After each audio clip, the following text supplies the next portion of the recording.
গত শুক্রবার market close হওয়ার সময় নিফটির 50টি স্টকের মধ্যে 6টি স্টক শুধুমাত্র পজিটিভে ক্লোজ দিতে পেরেছে, বাকি 44টি স্টক নেগেটিভ সেন্টিমেন্টের সাথে ক্লোজ হয়েছে। আমরা যদি নিফটির উইকলি টাইম ফ্রেমের লাস্ট ক্যান্ডেলটাকে দেখি তাহলে আমরা দেখতে পাচ্ছি এখানে কিন্তু একটা শুটিং স্টার ক্যান্ডেল তৈরি হয়েছে। নমস্কার ভিউয়ার্স বন্ধুরা, আপনাদের সবাইকে স্বাগত জানাই আপনাদের পছন্দের ইউটিউব চ্যানেল অর্থসূত্রতে। আজকের ভিডিওতে আমরা আলোচনা করব আগামী সপ্তাহ জুড়ে ইন্ডিয়ান স্টক মার্কেটের সম্ভাব্য মুভমেন্ট নিয়ে। ইন্ডিয়ান স্টক মার্কেট কোন দিশায় চলতে পারে এবং তার পেছনের লজিকগুলো কী রয়েছে সেগুলো নিয়ে আমরা আলোচনা করব।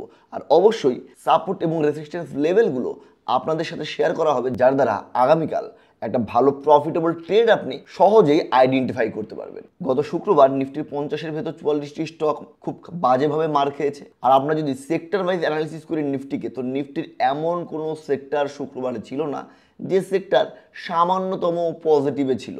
আপনি এখানে দেখতে পাচ্ছেন প্রত্যেকটি সেক্টর কিন্তু ভয়ঙ্করভাবে নেগেটিভ সেন্টিমেন্টের সাথে ক্লোজ হয়েছে, যার মধ্যে উল্লেখযোগ্য হলো private bank, oil sector, FMCG sector এবং capital good sector, pharma sector.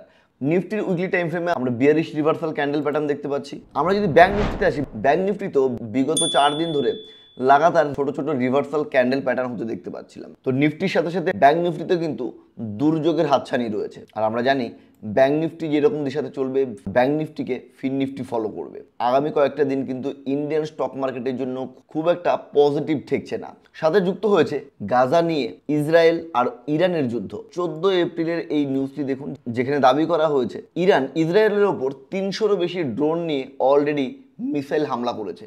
Already দীর্ঘদিন ধরে ফিলিস্তিনের হামাস গোষ্ঠী এবং ইসরায়েলের সাথে দ্বন্দ্ব চলছে, যুদ্ধ চলছে। আর এর মধ্যে যেহেতু ইরান যুক্ত হয়ে গেছে, তো মধ্যপ্রাচ্যের সিচুয়েশন আরও খারাপ হওয়ার সম্ভাবনা রয়েছে। আর মধ্যপ্রাচ্যের যদি সিচুয়েশন খারাপ হয়, সিচুয়েশন বিগড়ে যায়, তার জন্য কিন্তু আমাদের ইন্ডিয়ান ইকোনমিকেও খেসারত দিতে হবে। কারণ আমাদের দেশের বড় বড় কলকারখানাগুলো চলার জন্য যে কেমিক্যালগুলো প্রয়োজন হয়, যেই ফিউলের প্রয়োজন হয়, তার ম্যাক্সিমাম কোয়ান্টিটি কিন্তু এই মধ্যপ্রাচ্যের এরিয়া থেকেই আমদানি করা হয়ে থাকে। আর ঠিক এই কারণেই আগামী দিনগুলোতে আমাদের ইন্ডিয়ান স্টক মার্কেট, আমাদের দেশের সব বড় বড় কোম্পানিগুলোতেও এর একটা জোরদার এফেক্ট দেখা দিতে পারে যদি এই যুদ্ধ বেশ কিছুদিন কন্টিনিউ করে।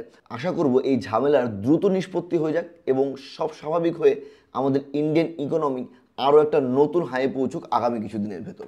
তারপরও আমাদের সাবধানে চলতে হবে। আশঙ্কার মেঘকে আমরা কখনোই ইগনোর করতে পারি না। নিফটি ফিন সার্ভিসের ডেইলি টাইম ফ্রেমে আমরা লাগাতার 3 দিন নেগেটিভ সেন্টিমেন্টের সাথে ক্লোজ হতে দেখেছি।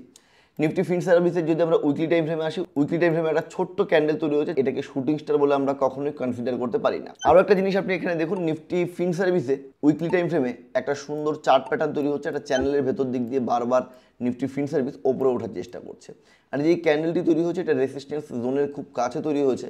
ব্যাংক নিফটির যা পরিস্থিতি, নিফটির যা পরিস্থিতি এবং সামগ্রিক বিশ্বের যা জিও পলিটিক্স সিচুয়েশন আছে, তাতে এটা আশঙ্কা থেকেই যাচ্ছে নিফটি ফিন সার্ভিস এই সপ্তাহের মধ্যে 21,500 থেকে 20,500 পর্যন্ত নেমে আসতে পারে বলে। আপাতত আমি আগামী সোমবারের জন্য আপনাদের সাথে নিফটি ফিন সার্ভিসের সাপোর্ট এবং রেসিস্ট্যান্স লেভেলগুলো শেয়ার করছি। প্রথম সাপোর্ট থাকছে 21,340, দ্বিতীয় সাপোর্ট 21,110, রেসিস্ট্যান্স থাকবে 21,555 এবং 21,760 পয়েন্ট। আপনারা লক্ষ্য করছেন যে আমরা অর্থসূত্রতে রেগুলার ভিডিও বানাচ্ছি না। রেগুলার আমরা আপনাদেরকে নিফটি, ব্যাংক নিফটি, নিফটিতে আপডেট দেওয়ার জন্য, এই সাপোর্ট রেজিস্ট্যান্স লেভেলগুলো শেয়ার করার জন্য টেলিগ্রামকে বেছে নিয়েছি। সাপোর্ট রেজিস্ট্যান্স কিছু চেঞ্জ হলে আমরা টেলিগ্রামের মাধ্যমে আপনাদের সাথে শেয়ার করছি।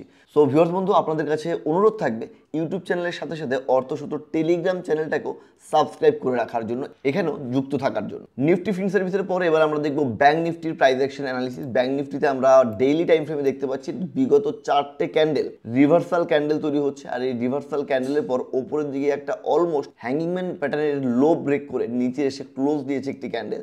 আর এই বিষয়টি কিন্তু চিন্তার বিষয়। এই ধরনের প্যাটার্ন যখন তৈরি হয়, সেখান থেকে মার্কেট কিন্তু নিচে আসা, ডাউন ট্রেন্ড স্টার্ট করার একটা জোরালো সম্ভাবনা তৈরি হয়ে যায়।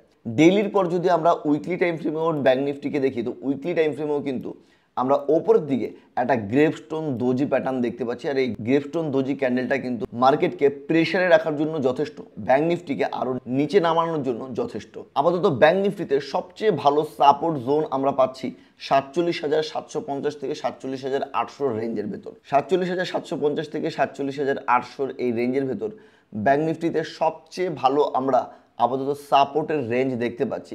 এই সপ্তাহে এই সাপোর্টের কাছে এসে ক্যান্ডেল প্যাটার্ন কীরকম তৈরি করে, আর তারপরেই আমরা লং টার্মের জন্য আমরা ব্যাংক নিফটিতে কোনো একটি সিদ্ধান্ত নিতে পারবো। বাট সামগ্রিক সিচুয়েশন অনুসারে কিন্তু এটা একদমই প্রেফারেবল সময় নয় ইনভেস্টমেন্টের জন্য, বিশেষ করে ব্যাংকিং সেক্টরে ফ্রেশ কোনো বাইং করার জন্য, সুইং ট্রেডিংয়ের জন্য, এগুলোর জন্য একদমই প্রেফারেবল সময় নয়। আসুন এবার দেখে নেওয়া যাক ব্যাংক নিফটির আগামী সোমবারে সাপোর্ট এবং রেসিস্ট্যান্স লেভেলগুলোকে।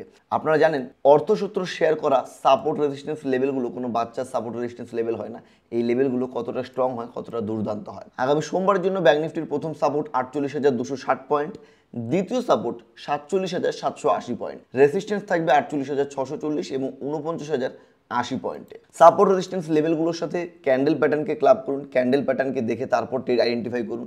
সাপোর্টে যদি ভালো কিছু প্যাটার্ন আইডেন্টিফাই করতে পারেন, সেখানে যদি ট্রেড নেন, মোটামুটি প্রফিটেবল ট্রেড কিন্তু আপনি সেখানে আশা করতে পারেন। প্রাইস অ্যাকশন প্যাটার্ন এবং ক্যান্ডেল প্যাটার্নগুলোকে ক্লাব করে ট্রেড করার চেষ্টা করুন আমাদের সাপোর্ট রেজিস্ট্যান্স লেভেলগুলোর সাহায্যে। তো আসুন সবার শেষে নিফটির সাপোর্ট রেজিস্ট্যান্স লেভেলগুলো দেখে নেওয়া যাক এবং নিফটির প্রাইস অ্যাকশন অ্যানালিসিস করা যাক। উইকলি টাইম ফ্রেমে নিফটিতে আমরা একটি শুটিং স্টার ক্যান্ডেল প্যাটার্ন দেখতে পাচ্ছি। আমরা যদি ডেইলি টাইম ফ্রেমে আসি, ডেইলি টাইম ফ্রেমে নিফটিতে খুব ভালো কিছু প্রাইস অ্যাকশন প্যাটার্ন দেখতে পাওয়া যাচ্ছে না, কিন্তু সামগ্রিক পরিস্থিতি অনুযায়ী নিফটিও আগামী দিনগুলোতে খুব একটা পজিটিভ থাকবে না, হয়তো রেঞ্জ বাউন্ড থাকবে অথবা ডাউন ট্রেন্ডে ট্রেড করতে পারে। আগামী সোমবারের জন্য নিফটির প্রথম রেসিস্ট্যান্স 22,540 পয়েন্ট, দ্বিতীয় রেসিস্ট্যান্স 22,765 পয়েন্ট, সাপোর্ট থাকবে 22,190 এবং 21,905 পয়েন্টের কাছে। সো ভিউয়ার্স বন্ধুরা, আমরা ভিডিওর একদম শেষ পর্যায়ে এসে পৌঁছেছি। আগামী দিনগুলো আপনার জীবনের জন্য এবং আপনার পরিবারের সকলের জন্য অত্যন্ত ভালো কাটুক। অর্থসূত্র পরিবারের সকলকে বাংলা নতুন বছরের অনেক অনেক অনেক শুভেচ্ছা।